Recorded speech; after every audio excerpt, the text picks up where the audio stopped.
Hello guys, आज की video का हमारा टॉपिक रहेगा एसोसिएशन, जो कि हमारा पॉलिटिकल साइंस का एक टॉपिक है। सबसे पहले हम इसके अंदर डील करेंगे डेफिनेशन को इसकी, जो कि है an association is a group of people organized for a particular purpose और a limited number of purposes. यानी कि बेसिकली एसोसिएशन होता क्या है, एक ग्रुप होता है लोगों का जो किसी एक प्रॉपर किसी एक स्पेसिफिक पर्पज़ के लिए बनाया जाता है या किसी लिमिटेड नंबर ऑफ पर्पसेस के लिए, कि आपको एक ये उद्देश्य है आपका, इसके ऊपर आपको काम करना है। कोई एक भी हो सकता है और कोई लिमिटेड नंबर भी हो सकता है। उसके बाद to constitute an association there must be, यानी कि अगर आप एक एसोसिएशन बनाना चाहते हो तो उसके अंदर क्या क्या होना चाहिए। नंबर 1, ग्रुप ऑफ पीपल, यानी कि कुछ लोग होने चाहिए। उसके बाद there people must be organized one, यानी कि वो सब एक यूनिट में ऑर्गेनाइज होने चाहिए। नंबर 3 पे है they must have a common purpose to pursue, यानी कि उनके पास एक कॉमन, सबका एक ही उद्देश्य होना चाहिए जिसके ऊपर वो काम करेंगे। एग्जाम्पल है एसोसिएशंस के, जिसके अंदर है हमारे पास फैमिली, चर्च, उसके बाद trade union, music club, chamber of commerce. Association can be organized on the basis of, यानी कि लाइक पॉलिटिकल एसोसिएशन भी हो सकते हैं, सोशल भी हो सकते हैं, इकोनॉमिक, रिलीजियस, कोई किसी भी ग्राउंड पर हो सकते हैं। उसके बाद इसकी कुछ डेफिनेशंस हैं एसोसिएशन की। इसमें से हम सबसे पहली मैक्वीर क्या बोलते हैं, an organisation deliberately formed for the collective pursuit of some interest or set of interest which the member of it share it term as association. यानी कि बेसिकली होता क्या है कि एक ऑर्गेनाइजेशन है जिसके अंदर उसके सभी मेंबर जो हैं वो एक ही इंटरेस्ट को एक साथ मिलकर पूरा करते हैं, एक ही इंटरेस्ट पर काम करते हैं। उसके बाद वो आगे बोलते हैं an association is a group of person or member who are associated and organized into a unity of will for common good, यानी कि वो अपनी मर्जी से एक यूनिटी में रहते हैं और सबके लिए जो परफेक्ट होता है वो करते हैं।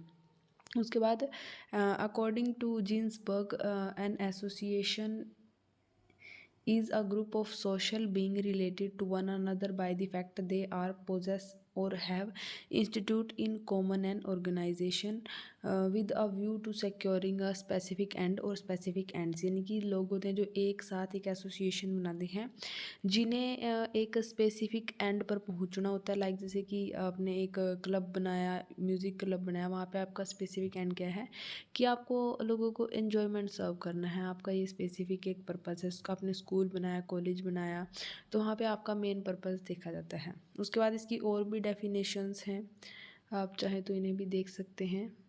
बाद हम देखते हैं कि एसोसिएशन जो है वो लाइक उसके अलग अलग बेसिस हैं जिनके ऊपर वो बन सकती है। जैसे कि एक है ड्यूरेशन बेस, जो कि एक टेम्परेरी एसोसिएशन भी हो सकती है, जैसे कि फ्लड रिलीफ एसोसिएशन की, जो सिर्फ तभी काम करेगी जब एक टेम्परेरी ड्यूरेशन के लिए, जैसे कि जब फ्लड होगा तो तभी काम करेगी। एंड परमानेंट एसोसिएशन, जैसे कि एक स्टेट जो हमेशा चल ही रही है, उसके लिए एक स्पेसिफिक टाइम पीरियड नहीं है।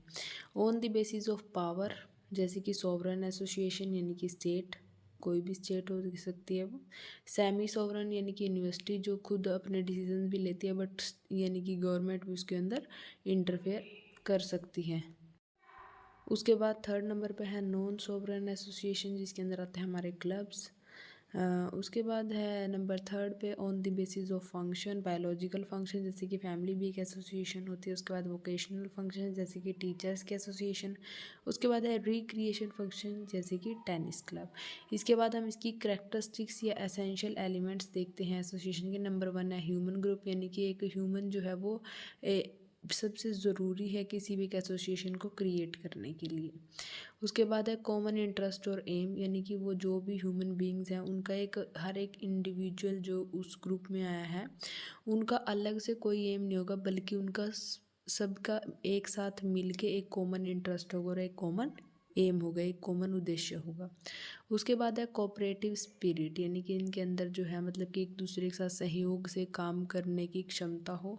देखिए जैसे कि in an association people work together with cooperative spirit to achieve some common purpose, यानी कि उनको एक जो कॉमन पर्पज़ दिया होता है उसको अचीव करने के लिए वो सब साथ में मिलकर काम करते हैं। उसके बाद है organization, association is a group of people who are organized in order to complete some specific work, for example trade unions, political parties, यानी कि ये सब ऑर्गेनाइज्ड होते हैं एक स्पेसिफिक काम को पूरा करने के लिए। उसके बाद है established. Association are constituted for those groups of individual who are organized in order to complete specific work। यानी कि ये लोग ग्रुप्स जो हैं वो बनाए ही इसलिए जाते हैं, ये एसोसिएशन, जिससे ये कोई भी काम जो है वो पूरा कर सके। उसके बाद laws, the organization of an association resist upon a particular set of laws and member of those association have to follow the rules and regulation on which the association are formed. यानी कि इसके अंदर कुछ laws भी होते हैं, सभी को उन लॉज को, उनके लॉज के ऊपर उनको फॉलो करना होता है हर एक मेंबर को। Thank you for watching. Bye bye.